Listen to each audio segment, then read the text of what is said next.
네, 태양광 부자 봉희정입니다. 오늘은 부의 흐름, 무엇을 가진 자들이 부자가 되었는지, 그리고 앞으로 무엇을 가져야 부자가 될지에 대해서 한번 이야기해 보도록 하겠습니다. 저는 오늘 영화를 한 편 보고 왔는데요. 바로 플라워 킬링 문입니다. 미국 원주민들의 올머니를 개척자들이 다시 차지하기 위해서 그들을 죽이고 여러 가지 술수를 쓰는 내용의 영화인데요. 이 영화에서 살인을 하는 이유, 이 영화뿐만 아니라 우리 세계사에서 많은 전쟁들이 일어난 이유, 바로 현대의 가장 중요한 에너지원인 석유 때문입니다. 석유뿐만 아니라 과거에도 이런 에너지원은 인류의 진화와 맞닿아서 부의 흐름과 일치하게 움직였습니다. 그럼 에너지원은 어떻게 발전해 왔는지 한번 영상을 통해서 봐보겠습니다. 나무 장작은 원시 초기부터 인류가 사용하던 연료였습니다. 그런데 18세기에 이르자 장작은 눈에 띄게 감소합니다. 전체에 널려있던 장작이 줄어들기 시작하자 인간은 다른 에너지원에 눈을 돌리기 시작합니다. 바로 석탄입니다.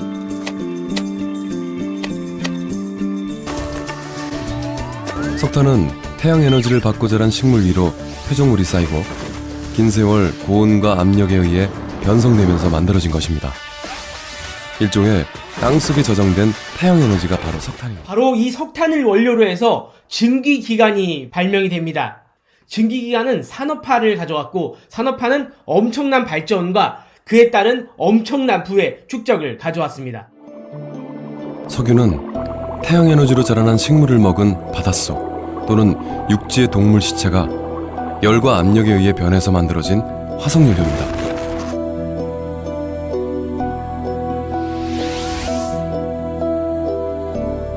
땅속에 저장된 또 다른 형태의 태양 에너지인 셈이죠.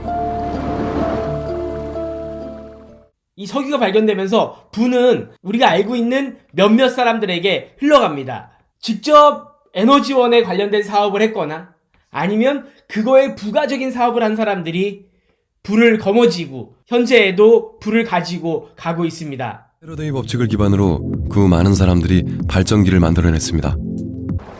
현대의 발전기도 원리는 같습니다. 자석이나 코일을 돌리기 위해 수력, 풍력, 화력, 원자력 등의 다양한 에너지원을 이용하지만 발전의 원리 자체는 1831년 패러데이가 발견한 것과 모두 같은 것입니다. 패러데이의 발견으로 인류는 비로소 전기의 시대를 맞이합니다. 인간은 화석연료에서 얻은 태양 에너지를 전기로 바꿔 수백 수천 킬로미터 떨어진 곳까지 보내는 방법을 발명해낸 겁니다.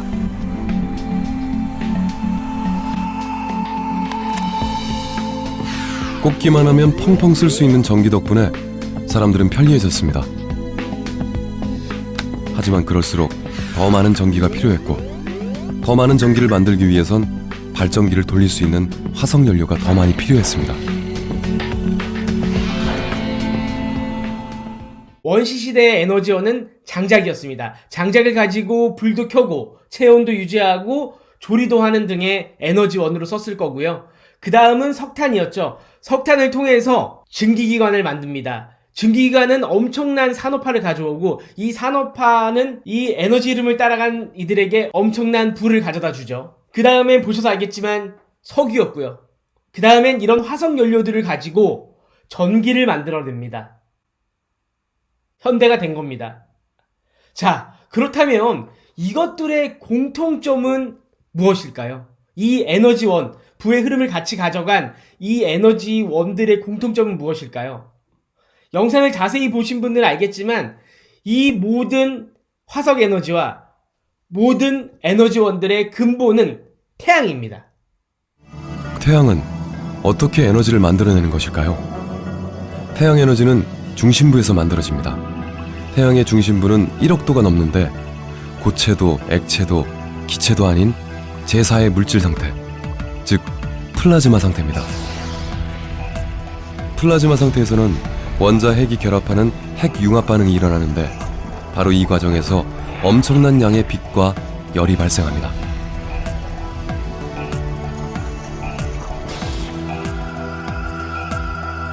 그렇게 만들어진 태양 에너지가 지구에 도착하는 데는 8분 정도 걸립니다. 그중 절반은 반사돼 우주로 방출되거나 대기나 구름에 흡수되고 그 나머지가 지표면에 도착합니다. 하지만 그것만도 어마어마한 양입니다. 태양으로부터 1분 동안 지구가 받는 에너지양은 전 세계가 1년 동안 쓸 수 있는 에너지양과 동일하고요. 이걸 화석 에너지의 관점에서 설명을 하면은 전 지구상에 묻혀있는 모든 화석 에너지원에 저장된 에너지가 단 3일 동안 태양으로부터 받는 지구가 받는 에너지양이라고 합니다. 보셔서 아시겠지만 1분 동안 지구가 받는 태양 에너지, 이것만으로도 전 인류가 1년간 사용할 수 있는 에너지고, 단 3일 동안 지구가 받은 태양 에너지의 양이 지금 묻혀있는 모든 화석 에너지의 양과 같은, 태양은 진짜 엄청난 에너지원임에 분명합니다. 그렇다면 지금 우리가 지금까지 썼던, 인류가 지금까지 썼던 모든 화석연료, 모든 에너지원, 이거는 모두 태양이 근본이라고 할 수 있는 건데요. 그렇다면 여기서 고민입니다. 옛날부터 고민을 했을 거예요. 태양 에너지를 우리가 바로 에너지화해서 쓸 수 있다면, 어떤 석탄으로 옮기지 않고, 나무로 옮기지 않고, 석유로 옮기지 않고 바로 태양 에너지를 에너지화해서 쓸 수 있다면 얼마나 좋을까? 이것을 만든 사람이, 이거를 발견한 사람이 바로 이 아인슈타인입니다. 아인슈타인은 태양 에너지를 전기로 변환할 수 있는 기본이 되는 광전 효과를 발견합니다. 그걸로 노벨상도 받았습니다. 이 광전 효과 때문에 우리는 엄청난 태양 에너지를 전기로 에너지화 시킬 수 있었던 겁니다. 태양광 발전은 태양 에너지를 그대로 받아서 전기로 만들어서 에너지화 할 수 있게 해주는 겁니다. 모든 부의 흐름을 만들었던 에너지원, 이 에너지원의 근본은 태양 에너지였습니다.